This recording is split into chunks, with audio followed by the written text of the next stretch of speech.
Hey, what's going on, Summoners? My name is Nathan Ng and welcome back to another ProGuides video. Today we're going to be taking a look at the 10 underrated champions that can offer a lot more than you'd ever think. Who knows, your main might even make an appearance. You freaking hipster. Now, starting us strong, we got everybody's favorite wandering caretaker, Bard, who is my least favorite character because he has holes in his face. It freaks me out, man. Any other tryptophobias out there? Or trypophobia?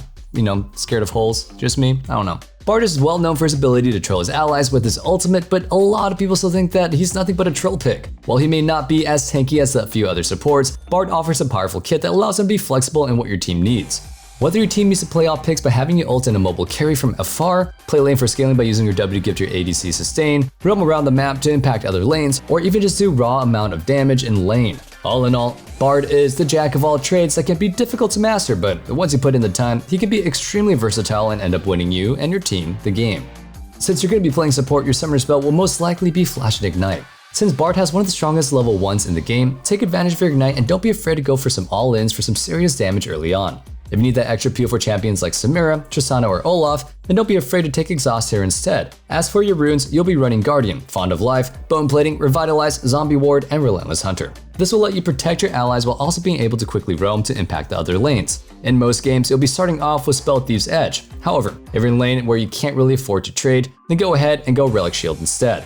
As for the rest of your items, you'll be building Imperial Mandate, Lucidity Boots, Dead Man's, Redemption, and then finish it off with your choice of Tempting Putrefire or Rapid Fire Cannon. Next up, we've got AMUMU. This sad little mummy is often overlooked due to his relatively basic kit and mediocre dueling potential when it comes to fighting for Scuttle. I mean, picking him up seems a little bit difficult because he seems always like he's busy, always wrapped up in something. Sorry. However, AMUMU's kit can be extremely powerful for both starting a fight and disengaging the enemy. Alongside with his massive AoE ultimate, the rest of his kit allows him to be extremely tanky while also dealing a decent chunk of damage to anybody near him, especially those with higher amounts of HP. A lot of people tend to forget that he technically buffs AP champions users with his passive, so pair him with somebody like Anivia and watch the enemy team's health bar disappear. Like most junglers, you'll be taking Flash and Smite as your summoner spells. For your runes, you'll be taking Conqueror, Triumph, Legend Tenacity, Last Stand, Cheap Shot, and Ravenous Hunter. It may take a few by surprise that we're not actually taking Aftershock, but you're naturally pretty tanky, so this will help you deal some extra damage during team fights. You'll be starting off the game with a refillable potion and a Hail Blade.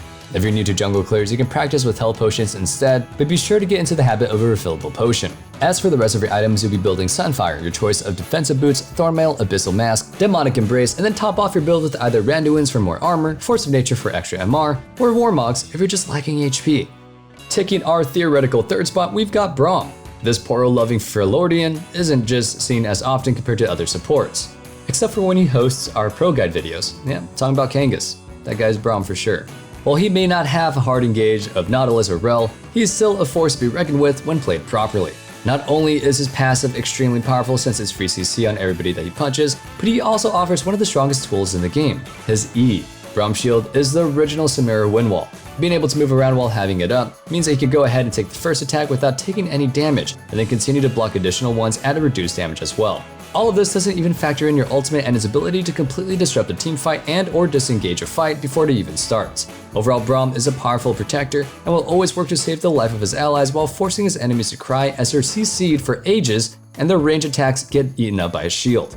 Similar to Bard, you'll be taking Ignite for most of the time since Braum actually has a lot of kill pressure in lane due to his passive and high base damage on his Q. If you don't need the exhaust, don't be afraid to take it here as well. For your runes, you'll be taking Guardian, Fond of Life, Bone Plating, Unflinching, Biscuit Delivery, and Cosmic Insight. To start off the game, you'll be picking up a Steel Shoulder Guards and a few potions. As for the rest of your items, be sure to grab Lockout, your choice of defensive boots, Zeke's Convergence, Knight's Vow, and finish off your build with either Redemption or Thornmail.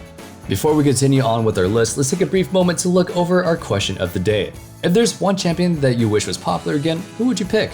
I think it would be cool to see somebody like Neeko as a popular pick just because of the cool plays they can make with their kit.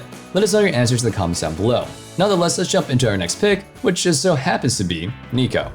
Neeko is an extremely interesting champion as she offers her team with a lot more utility than people believe. Not only is she a powerful laner due to her root and Q being able to clear waves and harass the enemy, but she's also one of the best anti-dive champions in the game. Versus somebody like Hecarim, Kai'Sa, Nautilus, or any team comp that really wants to hard dive for carries, Neeko offers a powerful tool within her ultimate. Her ability to unleash not only a decent chunk of damage in a large area, but also to CC the enemy afterwards, make her dangerous to fight into if you're not careful. Along with this, she also has a Morgana root with her E that can hit multiple people, and if your team is ever afraid to face check a bush, you can simply send your clone into it and check it out. Overall, Neeko has some really cool tricks as a champion and pays off a ton versus a lot of meta dive champions at the moment.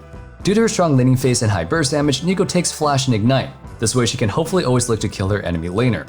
For runes, you'll be taking Electrocute, Taste of Blood, Eyeball Collection, Ravenous Hunter, Mana Flow Band, and Scorch. If you ever hit the enemy with your E, they're gonna quickly lose a large chunk of their HP due to your Q and Electrocute. Be sure to start the game with a Doran's Ring and 2 Potion versus most matchups. If you're gonna be versing a melee champion, go ahead and take Corrupting Potion so you can go ahead and harass with your autos and abilities. And as for the rest of your items, you'll be building into Hextech Rocket Belt, Sorcerer Shoes, Zhonya's, Morellonomicon, Void Staff, and then top off your build with either Rabadons or Horizon Focus. Next up, we've got the bad cop of the infamous Piltover duo, Vi. Vi is a champion that is hardly seen around anymore and is most likely due to her just not being able to keep up with some of the meta junglers. That being said, she's still a powerful champion that can offer your team a primary source of engage and or assassination depending on how you build her. Her versatility as a team player allows her to fulfill whatever role her allies may need. Alongside her decently fast clear time, she's able to quickly lock into the enemy team and kill them with her ultimate. Since the removal of being able to actually QSS it, now ADCs have to maintain great positioning or they'll be next on Vi's punching list. Starting off the game, you'll be taking Flash and Smite alongside with the refillable potion and Ember Knife. As for your runes, you'll be picking up Halo Blades, Sudden Impact, Eyeball Collection, Relentless Hunter, Triumph, and Alacrity. As for the rest of your build, if you're your team's primary engage, then be sure to pick up Chem Tank as your mythic. If you're going to be mostly dealing damage, then go ahead and grab Triforce instead. Afterwards, go ahead and pick up your choice of defensive boots, Styrax, Guardian Angel, Thornmail, and then top off your build with Death's Dance, Force of Nature, or Black Cleaver. Overall, Vi's build is extremely versatile, so don't be afraid to switch up your items after Styrax. Sneaking his way onto our list, next up we've got Teemo. Unironically, Teemo is both an extremely underrated and overrated champion at the same time. People are going to hate having to verse him, but also hate having them on their team. Well, Teemo offers a lot more than people believe and often goes unnoticed unless he's either feeding or getting fed. His ability to lock down objective sites with shrooms is already more than enough to make him a powerful team player. Pair this with his ability to blind the enemy team and beat most of the top laners, and you've got a utility top laner that's not afraid to do some damage. But before we dive into what this little devil builds, don't forget to check us out at ProGuides.com where you can claim your 20% discount on your next subscription by using the code RANKUP2021. If you've been struggling to reach your dream rank, look no further. This is your chance to give ProGuides a shot. Regardless, let's take a look at what Teemo should be building so he can best help his team. Since Teemo is likely going to win lane, you'll be taking Flash and Ignite to further punish the enemy and maybe get some kills along the way. As for your runes, you'll be taking Grasp, Demolish, Bone Plating, Overgrowth, Cheap Shot, and Ravenous Hunter. You'll be starting off the game with Doran's Ring and 2 health potions so you can continuously poke the enemy without losing too much health or mana. And as for the rest of your build, you'll be looking to pick up Nashor's Tooth, Sorcerer's Shoes, Liandry's, Morellonomicon, Demonic Embrace, and then your choice of Zhonya's or Rabadons. Up next, we've got the Gravedigger who is slowly making his return to the meta, YORICK, and me. I also dig Graves, the champion. Anyway, YORICK is a champion that was rarely seen and even with his adjustments, is so rare. While he may not be Fiora or Camille, his ability to exert pressure around the map shouldn't be underestimated. He can keep up in damage with many split pushers, and alongside this, his entire kit revolves around taking turrets. If left to his own devices, YORICK can single-handedly take your base apart while you're busy fighting his allies for an objective. Overall, he's a bit weird and difficult to pick up at first, but he's a living embodiment of a split-pushing god. Since you're looking to constantly split push, you'll be taking Flash and Teleport as your summer spells. For your runes, be sure to pick up Conqueror, Triumph, Legend Tenacity, Last Stand, Demolish, and Second Wind. These runes will allow you to quickly take turrets while also being able to duel anybody who stands in your way. In most matchups, you'll be starting the game with a potion and a Dorn Shield. If you're confident in your ability to win the lane and punish your opponent, then you're going to be taking Corrupting Potion as well. As for the rest of your items, be sure to pick up Divine Sunderer, your choice of defensive boots, Styrax, Thornmail, Deadmance, and then finish off your build with a Chem Tank Chainsword, Guardian Angel, or Spare Visage.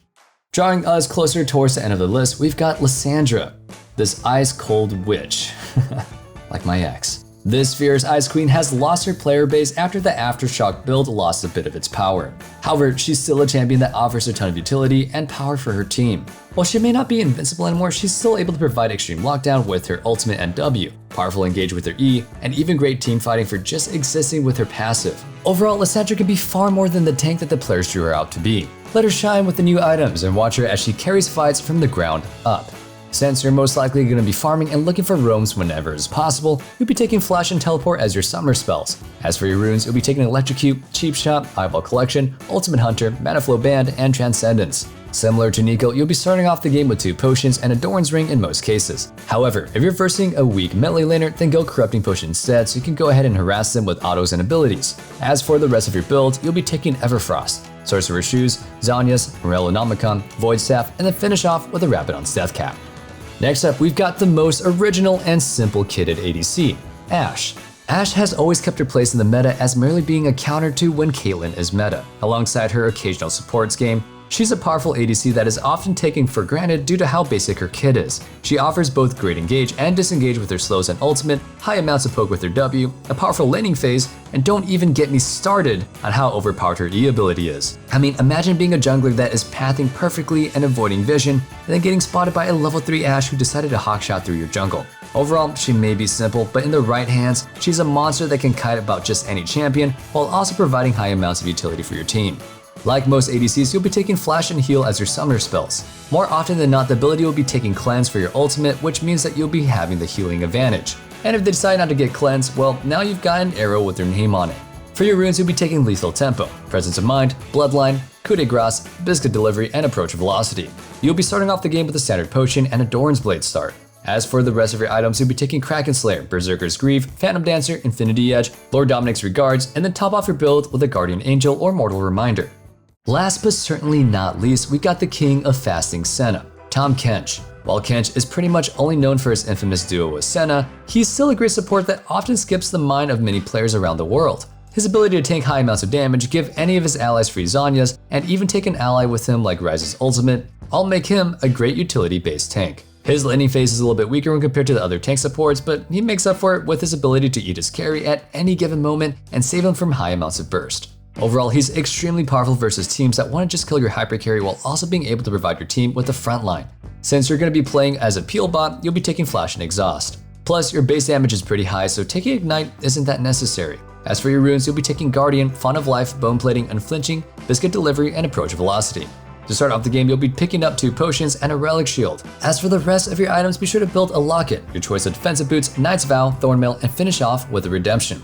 Nonetheless, that sums up our video for today, and don't forget to join our ProGuides family at ProGuides.com or through our Discord with the link down below. We offer exclusive giveaways and classes that you won't catch anywhere else, so stay tuned. Nonetheless, thank you guys so much for watching, and don't forget to like, comment, and subscribe, and we'll see you in the next video. And as always, stay safe, stay healthy, and have a wonderful day. Peace.